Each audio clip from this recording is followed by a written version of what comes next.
आज की इस वीडियो में हम आपको बताएंगे अंग्रेजों ने भारत में कैसे की थी सबसे बड़ी लूट और उन 3000 लाख करोड़ की कहानी। नमस्कार दोस्तों, एक बार फिर से आप सभी का हमारे यूट्यूब चैनल ज्ञान केंद्र पे स्वागत है।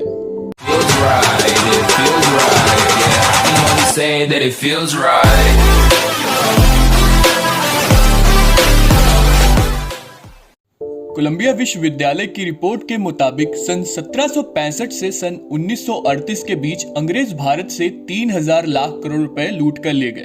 तो आइए जानते हैं उन्होंने इस लूट को कैसे दिया था अंजाम। अमेरिका की राजधानी वॉशिंगटन डीसी में अटलांटिक काउंसिल की बैठक में विदेश मंत्री एस जयशंकर ने कहा कि अंग्रेजों ने भारत में 200 साल तक शासन किया और वे यहाँ से $45 ट्रिलियन यानी करीब 3000 लाख करोड़ रुपए लूट कर ले गए। उन्होंने ये आंकड़े जानी मानी अर्थशास्त्री उत्सव पटनायक की इकोनॉमी स्टडी रिसर्च रिपोर्ट के आधार पर बताए। पिछले साल कोलंबिया विश्वविद्यालय की ओर से जारी की गई इस रिपोर्ट के मुताबिक सन 1765 से सन 1938 के बीच अंग्रेज भारत से $45 ट्रिलियन की संपत्ति लूट कर ले गए थे।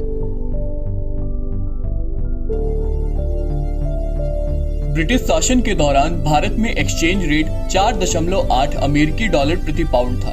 भारत का पैसा जो ब्रिटेन ने भारत से चुराया उसे हिंसा के लिए इस्तेमाल किया। साल 1840 में चीनी घुसपैठ और 1857 में विद्रोह आंदोलन को दबाने का तरीका निकाला गया। उसका पैसा भी भारतीयों के द्वारा दिए गए कर से ही लिया गया।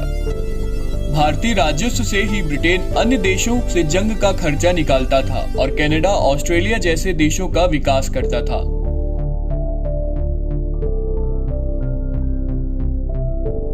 इस पूरी भ्रष्ट व्यवस्था का असर ये हुआ कि भले ही पूरी दुनिया के सामने भारत बेहद अच्छा बिजनेस कर रहा था और बेहद अच्छा मुनाफा कमा रहा था, जो अगले 3 दशकों तक देश को चला सकता था, पर भारत के राजसी खजाने और वित्तीय कागजों में देश कंगाल हो रहा था।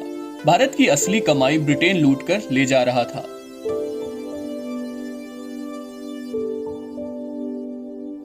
जब ब्रिटिश राज भारत में 1847 तक पूरी तरह लागू हो गया, उस समय नया टैक्स एंड बाय सिस्टम लागू किया गया। ईस्ट इंडिया कंपनी का काम कम हो गया और भारतीय व्यापारी खुद निर्यात करने के लिए तैयार हो गए। भारत से जो कोई भी विदेशी व्यापार करना चाहता था उसे खास काउंसिल बिल का इस्तेमाल करना होता था। ये एक अलग पेपर करेंसी होती थी जो सिर्फ ब्रिटिश क्राउन द्वारा ही ली जा सकती थी और उन्हें लेने का एकमात्र तरीका था लंदन में सोने या चांदी द्वारा बिल लिए जाएं।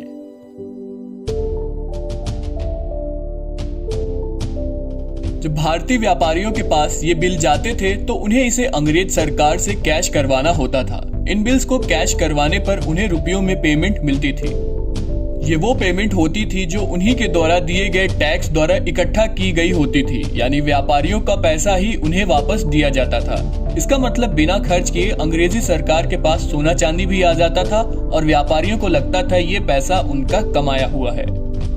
ऐसे में लंदन में वो सारा सोना चांदी इकट्ठा हो गया जो सीधे भारतीय व्यापारियों के पास आना चाहिए था।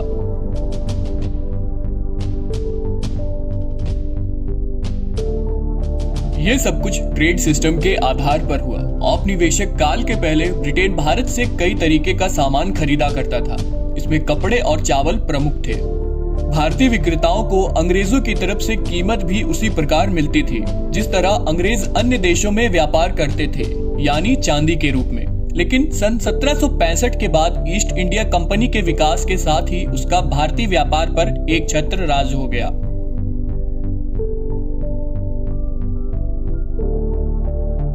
निर्यात के कारण यूरोप के अन्य हिस्सों से ब्रिटेन में बहुत ज्यादा आय आने लगी। सस्ते दाम पर खरीदे गए सामान को ज्यादा दामों पर बेचकर ब्रिटेन ने न सिर्फ 100% मुनाफा कमाया बल्कि उस पर और भी ज्यादा राजस्व प्राप्त किया।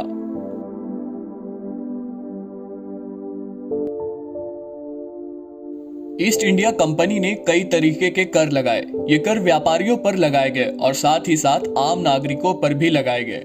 इन करों का असर ये निकला कि कंपनी की आमदनी बढ़ गई। इस आमदनी का 1/3 हिस्सा भारतीयों से सामान खरीदने पर खर्च कर दिया जाता था, यानी जो कर व्यापारी देते थे उसका एक हिस्सा उनसे सामान खरीदने के लिए ही खर्च कर दिया जाता था।